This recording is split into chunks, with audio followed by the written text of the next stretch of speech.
तो वहाँ उस देश में दो है या एक है, वहाँ दो नहीं है। अगर वहाँ दो है तो वो अमरलोक नहीं हो सकता, वो सत्स्वरूप आनंद पद नहीं हो सकता, क्योंकि पार ब्रह्म के नीचे जो शिव ब्रह्म है उसमें जाके ये जीव मिल जाता है, जीव शिव एक हो जाता है। बहुत लोग कहते हैं कि हमारी सुरती 10वें द्वार के बाहर है। तुम्हारी सुरती 10वें द्वार के बाहर रहने से काम नहीं होगा। जिसको 10वें द्वार के बाहर ले जाना है वो तो काम कर नहीं रहे हो। यहाँ थोड़ी देर ध्यान लगाया, यहाँ थोड़ी देर ध्यान लगाया, यहाँ ध्यान लगाया, यहाँ लगा के ऐसे बाहर चले गए, ऊपर चले गए और कह दिए कि हमारी सूरत ऊपर है, हम ध्वनि सुन रहे हैं। ध्वनि सुनाई देगी मगर तुम्हारी सूरत बचे तब ना। महाराज क्या कहते, देखो सभी मेरी बहन बेटियां हो, मेरे अपने हो, अपना एक परिवार है।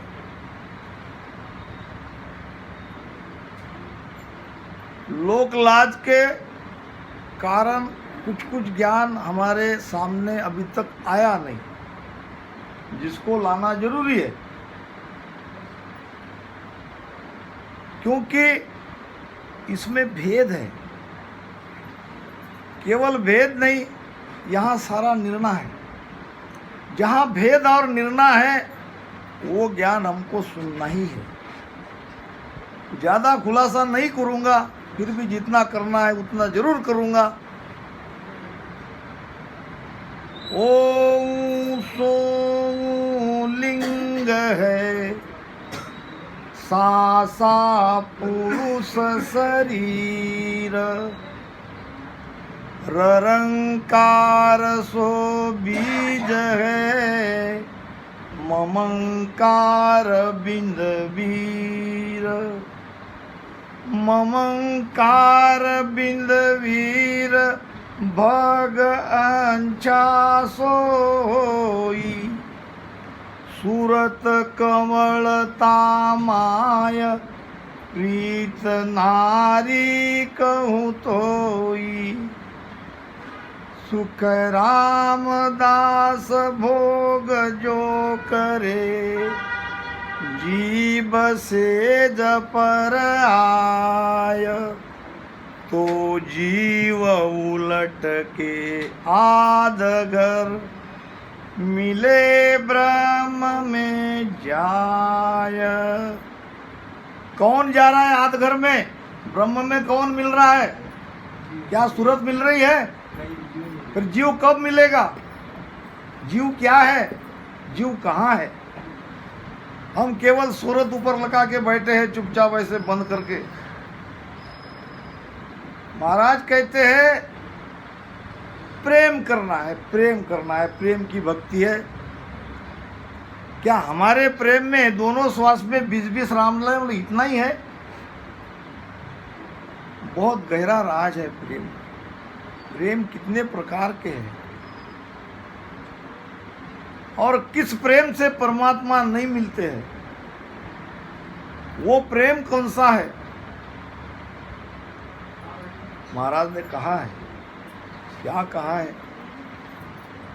कि चीज देख कर जियो, दिन में 100 बार, तो पण राम न उतरे, ताका करो विचार, ताका करो विचार, जीवता क्या सुनई पावे, सुन सुन फूले बहुत, काम काम रमन पावे, बासा सुनई उतरे, पड़े गर्भ में प्यार, शीज रीज देख कर रीजियो, दिन में 100 बार। अब कितना बड़ा ये 2 कुंडलियां में राज है,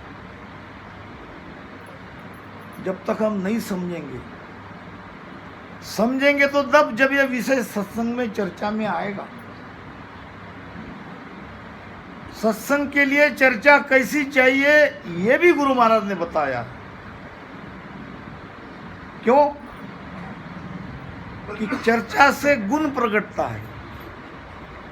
जो गुण न्यारो राग में, 6 प्रकार के राग है और 6 प्रकार के राग को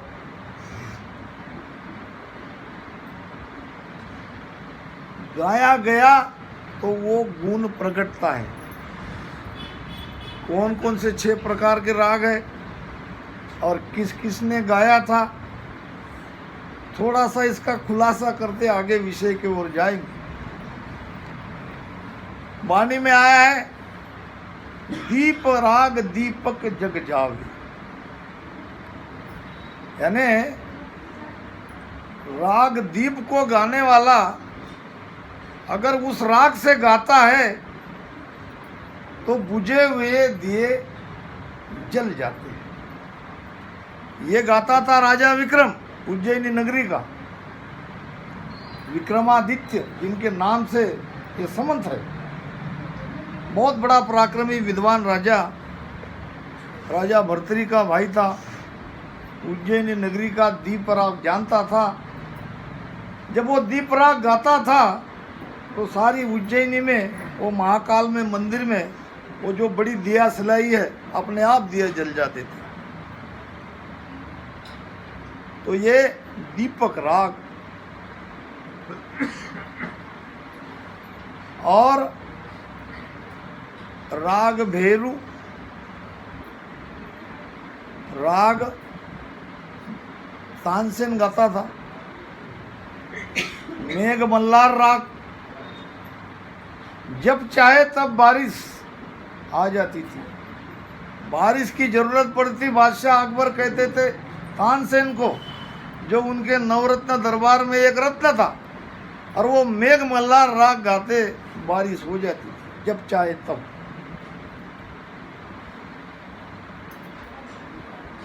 इस प्रकार ये 6 प्रकार के राग है।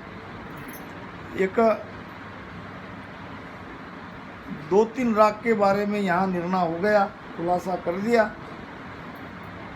हमको समझना यह है कि सत्संग में ज्ञान चर्चा किस विषय पर होनी चाहिए।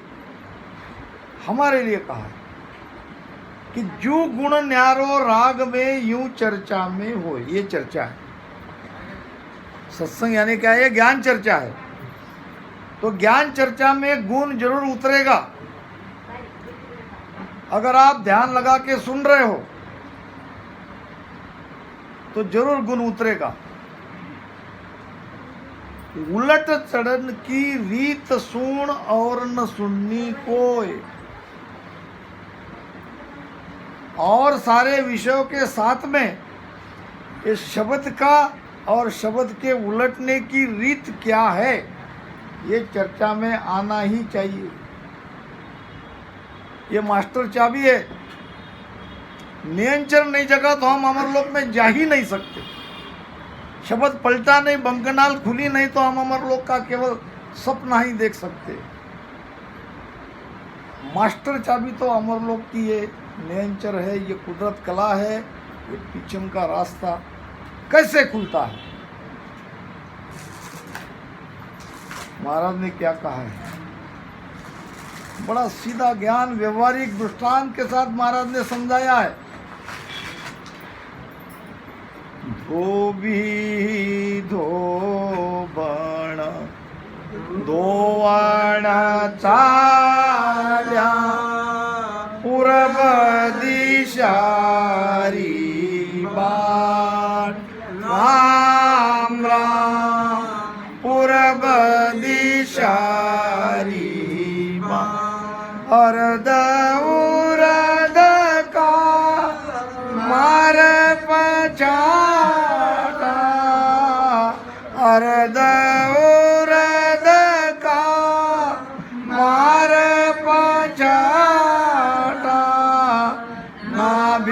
कमल के घाट, नाभि कमल के घाट, गोबिया रे दरगाह जानो मोर, धोबिया रे दरगाह जानो मोर, सायब जीरा दर्शन करणो, सायब जीरा दर्शन करणो, रेणो सन्मुख होय, रेणो सन्मुख होय, धोबिया रे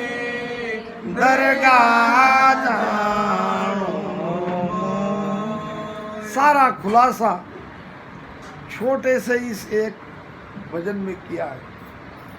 महाराज की वाणी में आप जहाँ तहाँ देखोगे आश्चर्यचकित हो जाओगे। पूरी वाणी पढ़ने की समझने की जरूरत ही नहीं है, केवल एक शाख समझ लिया, एक हरजा समझ लिया तो काम हो जाएगा। समझ पे उस पे चलना है, उसके राज को खोलना है, भेद को समझना है, भेद भीतर में उतारना है। छोटे से 3 चरण के इस 4 चरण के हरजस में देखो कितना महाराज ने गहरे रहस्य की बात कही है और हमारे व्यवहारिक प्रमाण के द्वारा समझाया गया है कि हमारी एक बहन बेटी जो कपड़ा धोती है पत्थर पे, आप सब इस ज्ञान को जानते हो, समझते हो, इसका अनुभव है, केवल उसको भीतर में समझना है। धोबी धोबण, धोबी ये मन है, धोबण है सुरती। सुरती और मन लगा के कपड़े को धोना है। अब ये कपड़ा कौन सा है? धोना है तो कपड़ा क्या 5 तत्वों के धोओगे? 5 तत्व का शरीर बना है तो तत्व को धोना है। इसको धो के क्या करोगे? ये तो वैसे भी मिट्टी में मिलने ही वाला है। मल कहाँ है? वो मल कौन सा है शरीर के अंदर? उस मल को खोजना है और उस मल को धोना है।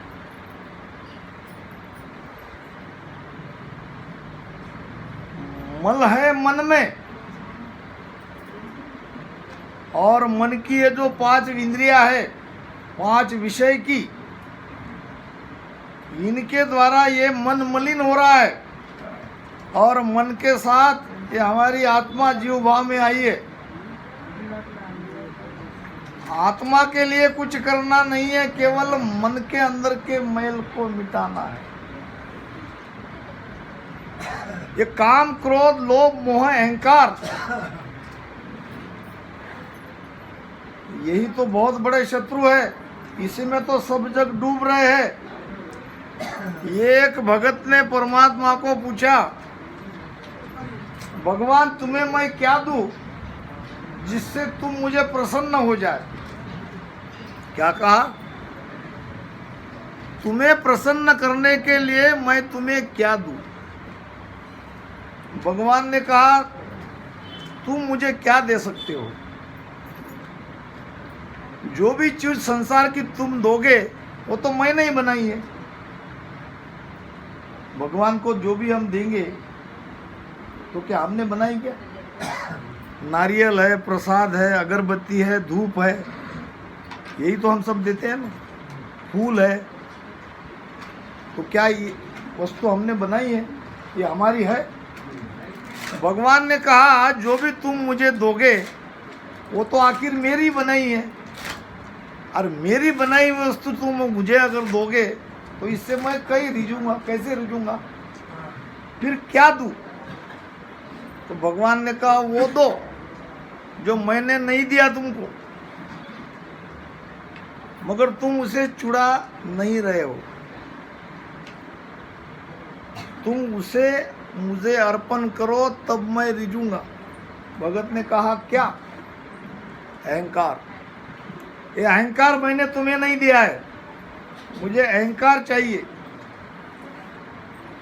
भगवान अहम को खाता है। अहंकार दूर होना चाहिए। भगवान गौतम बुद्ध के पास एक सेठ जी आए, हाथ में फूलों की माला, प्रसाद का डिब्बा और जेब में काफी नोट। भगवान गौतम बुद्ध को प्रसन्न करना है। जाके चले गए और प्रणाम कर लिया और खड़े रहे कि भगवान गौतम बुद्ध प्रसाद ग्रहण करेंगे। और कोई भगत कहेगा कि फूलों की माला लाइए, उसके गले में डाल देना है। राह देखने लगे, भगवान कहने लगे डाल दो। ये सोच में पड़ गया क्या डालूं। हो सकता है इनको फूलों की माला से परहेज होगा। जब दोबारा कहा डाल दो तो माला डाल दी, प्रसाद का डब्बा और जेब में पैसा वहीं पड़ा रहा। दोबारा कहा डाल दो, प्रसाद का डब्बा डाल दिया। हाथ जोड़ के खड़ा रहा, अब तो कुछ नहीं मेरे पास। फिर भी कहा डाल दो, नोटों की गड्डी डाल दी। भगवान अब मुझे डालने के लिए मत को, मेरे पास कुछ ही नहीं है, सब मैंने डाल दिया। फिर भी भगवान ने कहा डाल दो। अब क्या डालूं? अरे ये तुम्हारा सिर जो तुम मेरे सामने खड़े हो, इसको झुकाओ। अहंकार को डालना है। हम जो नारियल का प्रसाद भगवान के सामने चढ़ाते हैं, ये नारियल नहीं है, ये मस्तिष्क का प्रतीक है। अपने आप को हम चढ़ाते हैं, मगर वो तो चढ़ाना दूर रह गया। ये छोटे मोटे नारियल से हम भगवान को खुश करना चाहते हैं।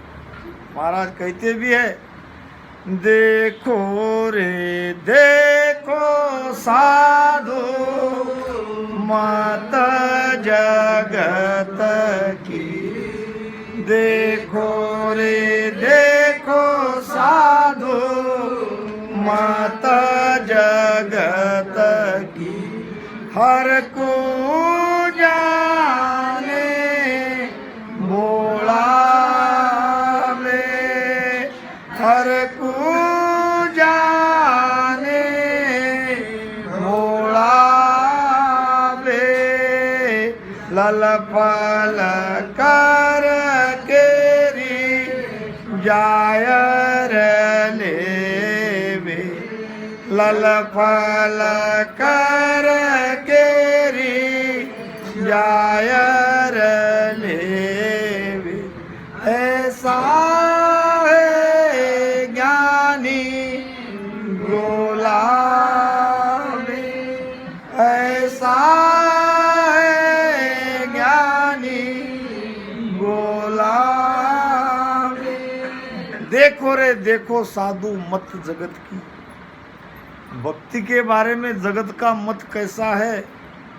महाराज कहे कि तुम भी देखो, मैं तो देख ही रहा हूं। मुझसे कोई छिपा हुआ नहीं है। कि पहली बात तो परमात्मा को भोला समझता है। 3 लोक 14 भवन 3 ब्रह्म के 13 लोक को चलाने वाला भोला हो सकता है? एक वकील था, अभी हमने ऐसी आरती से आखिर तक सारी आरती गाई कि नहीं। वकील को लगा कि ऐसी आरती निर्दिन करिए से सभी संतों की आरती गाते गाते आधा पौन घंटा इसमें निकल जाता है। दिन भर वैसे भी कोर्ट में काफ़ी काम में थकान हो जाती है, थोड़ा बहुत सिमरन हो जाता है, मगर ये आरती के बारे में कुछ उपाय करना चाहिए। वही रोज की नई आरती तो कोई नहीं है। ऐसी आरती नहीं दिन करिए, रोज वही आरती नहीं। अपना दिमाग चलाया, वकील था। उसने एक कागज पे सारी आरती लिख दी और जहां वो सोता था वहां दीवार पे विनती करता है, परमात्मा प्रभु परमात्मा राम जी महाराज, आप सर्वज्ञ हो, आपसे कोई बात छिपी नहीं है, ये सब आरती यहाँ पे मैंने लिख के रखी है, ये पढ़ लेना, सो जाता। क्या परमात्मा इतना भोला है? भोला नहीं है, ये एक सेठ था, बड़ा कंजूस। भगवान के मंदिर में गया, सेठानी ने कहा था कम से कम नारियल तो ले जाना। नारियल के दुकान में गया, भाव पूछा नारियल कितने का है? दुकानदार ने कहा 20 रुपए। 20 रुपए? चिल्लाओ मत, मेरे नारियल फूट जाएंगे। दुकानदार भी बड़ा होशियार था। 20 रुपए का नारियल? देखो भाई, अब है, कोई भी दुकान में जाओ, अगर जहाँ सस्ता मिलता वहाँ ले जाओ, मेरे पास तो 20 रुपए का। नहीं, उसमें भी मोल भाव करने लगा। दुकानदार ने पहचान लिया कि ये बहुत कंजूस है। एक काम करो सेठ जी, एक पैसा भी देना नहीं पड़ेगा, नारियल मिल जाएगा। अरे जल्दी बताओ, तो मैं तो ऐसे ही चाहता। थोड़ा दूर जाओ, वहाँ नारियल का पेड़ है, नारियल के पेड़ के ऊपर चढ़ जाओ, नारियल तोड़ लो, भगवान को चढ़ा दो, एक पैसा देना नहीं पड़ेगा। कंजूस आदमी तो वैसे ही देखता है, कहाँ पैसा बचता है। गया सेठ जी, भागा भागा चढ़ा ऊपर। अब नारियल बहुत पेड़ पे चिपका हुआ, बिना हथियार से नहीं उसको काट सकते। अब उसको खींचने की कोशिश करता रहा, खींचते खींचते वो लटक गया। कहाँ?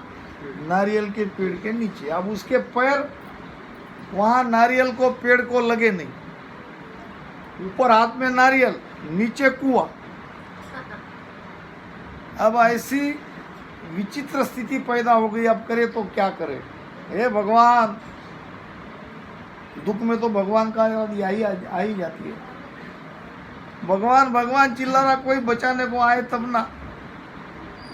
लालची आदमी था, उसने कहा चलो लालच बताए बगैर कोई आएगा नहीं। अब चिल्लाने लगा, जो कोई मुझे बचाएगा उसे 1000 रुपये इनाम दूंगा। कितना? अब वहाँ 20 रुपये दे देता, नारियल ले लेता तो काम चल जाता था, मगर वहाँ दिया नहीं। 1000 रुपये देने को तैयार हो गया। एक घोड़े वाला उसने बात सुन ली, लालच में आ गया, कहने लगा सेठ जी तुमको बचाना बड़ा खतरनाक काम है, नीचे कुआं है, मगर मेरे पास घोड़ा है, मेरा घोड़ा कुएं के ऊपर छलांग लगाएगा, जिस समय छलांग लगाएगा उस समय मैं तुम्हारे पैर को पकड़ूंगा, उस समय तुम अपने हाथ छोड़ देना। क्या कहा? उस समय तुम अपने नारियल को पकड़े हुए हाथ छोड़ देना, मैं तुमको बचा लूँगा और मुझे मेरा इनाम दे देना। शेठ जी ने कहा ठीक, बचाओ भाई, जल्दी बचाओ, जल्दी बचाओ। अब घोड़े वाला आया, घोड़े को भगाते भगाते, अब जैसे ही घोड़ा छलांग लगा रहा उस समय उसने उसके हाथ से पैर पकड़ लिए। पैर पकड़ लिए तो सेठ जी सोचने लगा 1000 रुपये इसको देना पड़ेगा। गणित करने लगा, ये तो बहुत ज़्यादा हो गए। इसी सोच विचार में उसने नारियल से हाथ छोड़ा नहीं, घोड़े वाले ने उसके पैर छोड़े नहीं, घोड़ा निकल गया आगे। अब दोनों लटक गए। शेठ जी 1000 रुपये के लालच में अब मैं मर जाऊंगा, तुम तो तुम्हारे कर्म से गए। तो जगत अपने अंदाज से भगवान को रिझाना चाहता है। परमात्मा केवल प्रेम से रिश्ता, और भगवान को कुछ नहीं चाहिए। तो उस भगत को कहा कि केवल मुझे तुम्हारा अहंकार चाहिए जो मैंने तुमको नहीं दिया, और वो तुम देते नहीं, और बाकी की सारी वस्तु तुम मुझे देते हो, इससे मैं नहीं रिझूंगा। કે મેરી જોઈણ બાત સુણલી જો નરના મેરા હોય મોકુ મિલે તો પાવે दीदार। मैं रुजू इन बात सु सुन ली जो नरनार। किसके लिए कह रहे महाराज? हमें करे, जिसके अंदर वो सत्ता अभी जगी नहीं है, राम से नहीं तो है, भजन तो कर रहा है, परमात्मा के रिझाने की कोशिश कर रहा है, तो उनके लिए कह रहे कि मैं रिझता हूं, मगर कैसे? मुझे रिझाने के लिए और कोई प्रपंच की आवश्यकता नहीं है, केवल मेरा होना है। क्या होना है?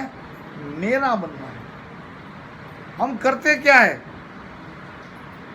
हम जगत के होके परमात्मा को रिझाना चाहते हैं।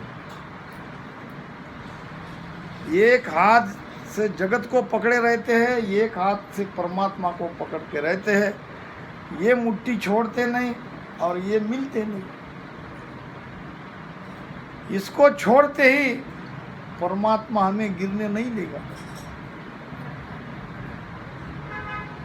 हम जगत का भी सुख चाहते हैं, परमात्मा की सुख चाहते हैं, यही बड़ी उलझन है। जगत का होके परमात्मा को मिल ही नहीं सकते। मेरा होए मुझको मिले, सब कुछ परमात्मा पे छोड़ देना है। विश्वास के साथ, संतोष के साथ भक्ति करनी है। अगर ये विश्वास नहीं है, संतोष नहीं है, तो ये सत्ता कभी नहीं जगी। कहते हैं कि एक कोई संत थे, अयोध्या की बात है,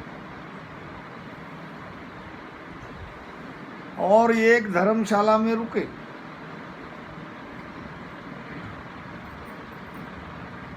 रात तो सो गए, सुबह 4 बजे उठ के राम राम राम राम राम राम राम राम चालू हो गए। जोर जोर से परमात्मा की आराधना कर रहे थे। ऊपर के कमरे में एक कोई व्यक्ति था, नीचे आया, गुस्से से चिल्लाया, बंद करो राम राम राम राम तुम्हारा। भाई क्या गलती हुई? कुछ हमारी नींद खराब होती है, ठीक से सो नहीं पाया, और वो भी तुम इतने जोर जोर से राम राम करते हो। क्या इतने जोर से परमात्मा को पुकारने पर वो मिलेंगे? उसने कहा मेरा तो विश्वास है। कहाँ है वो राम? वो राम जो सबको खिलाता है, जो सबको रोटी देता है, जो सबका पालनहार है, जो सबका रक्षा करता है, वो राम है। क्या तुम्हारा राम सबको रोटी देता है? मेरा तो विश्वास है। चलो आज तुम्हारे राम की परीक्षा लेता हूं। आज मैं रोटी बांध के जंगल में जाता हूं और दिन भर मैं रोटी खाऊंगा नहीं, देखता हूं तुम्हारा राम मुझे कैसे खिलाता है। अगर तुम्हारे राम ने मुझे रोटी खिलाया तो मैं तुम्हारा दास बनूंगा। तुम्हारे राम ने मुझे रोटी नहीं खिलाया तो तुम्हें साधु नहीं रहने दूंगा, याद करना। उसने कहा मेरा तो विश्वास है, अब तुम संभालो अपने आप को। मैं निकला, गुस्से से वो रोटी लेके जंगल में चला गया। इधर ये महात्मा जी रोने लगे, आंखों में आंसू आ गए। हे परमात्मा, मेरा तो कोई अंदर से ये भाव नहीं था।